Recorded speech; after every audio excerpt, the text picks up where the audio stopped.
Hey there everybody, and welcome back to the 5.1 Mists of Pandaria PTR.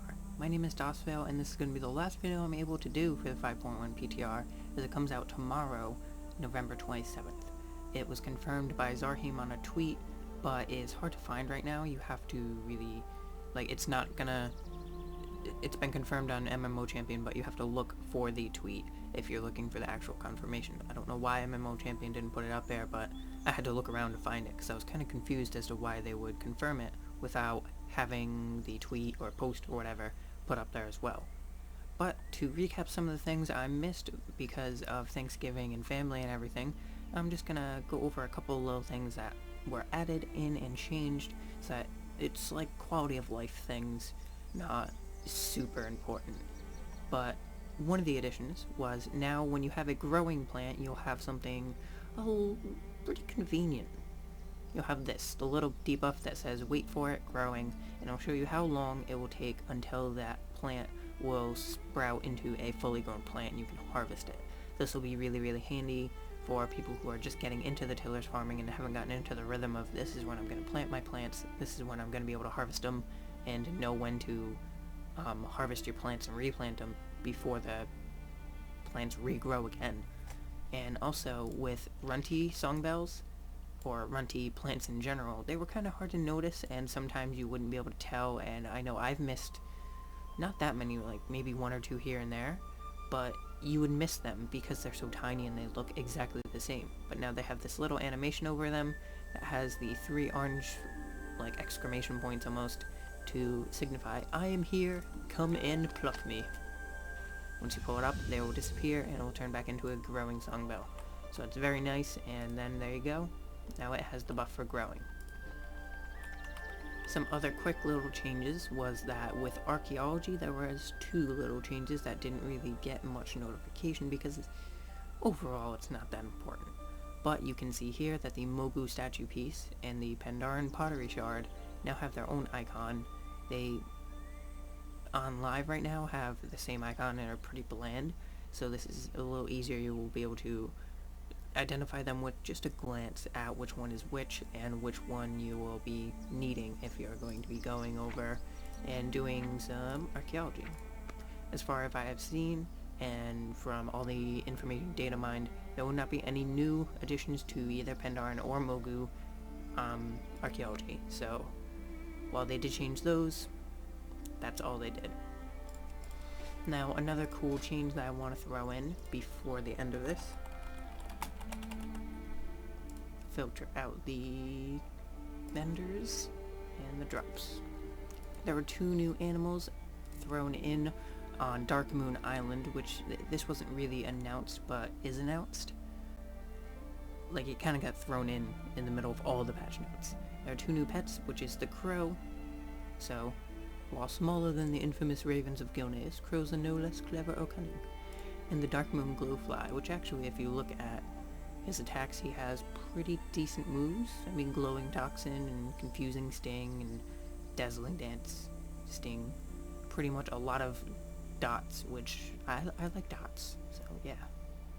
Then here's the crow. Pretty typical, pretty much almost like the, what's it called?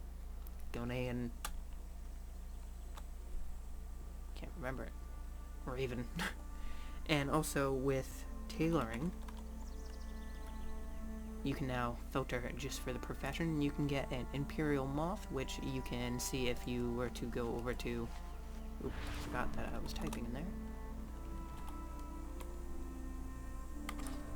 If I were to head over to the Silken Fields, you'll be able to see them, so I'll fly over there as I'm explaining these. So you have the Imperial Moth, which is a flying, slicing wind, cocoon strike, moth dust, cyclone, moth balls, and wild winds. Now, these are pretty standard, not that amazing. And then the Imperial Silkworm with chomp, sticky goo, burrow, consume, mothballs, and moth dust. Now these are pretty standard for the moves that they are, and here you can see the larger versions of the moth and the, oh god, under attack, and the silkworm. Oh god, there's so many. Let's just get out of there. So those are pretty cool. Another quick change with it is Dragonkite was reported in the patch notes to be changed so that this pet can now battle.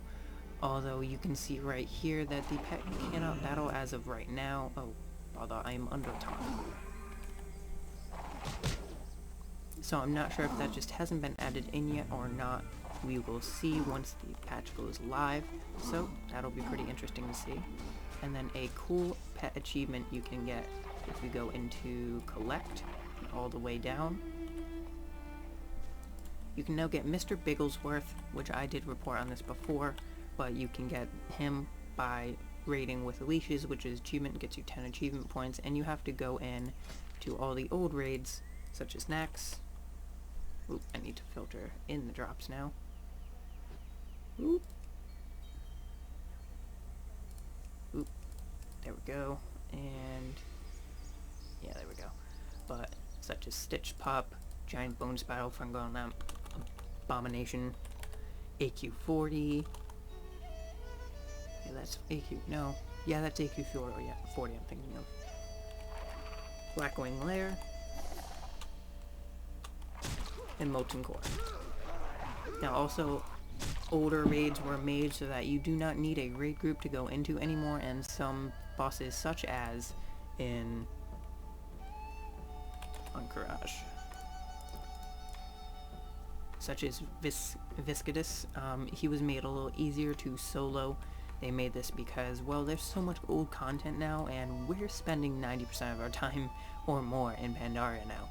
But if you do want to go out and do old stuff, like I wanted to go back out and get Brintroll, now that I can solo him, like 25 fairly easily without having to like min-max and everything, well, now you can do that in most other raids. You can go into Nax without a raid group, and most bosses have been toned down or changed a little bit so that you can solo them fairly easily.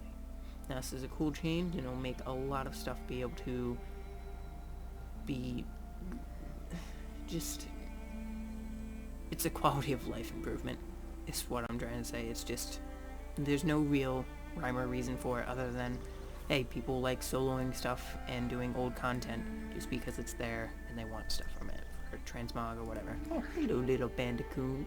He's chilling out over there. Looks albino. I want one like that. He is albino, because then you can see in the icon right there his red eyes.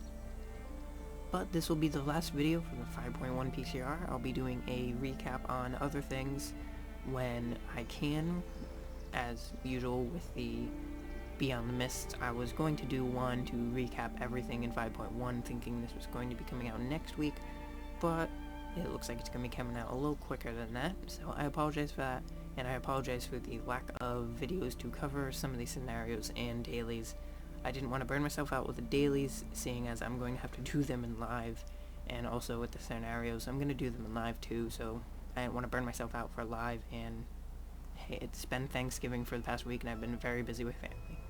But that's it for now. If you enjoyed, give it a thumbs up, and feel free to check out the other stuff, such as the rares from Pandaria that were added in 5.1. So that's all for now, and I'll see you next time.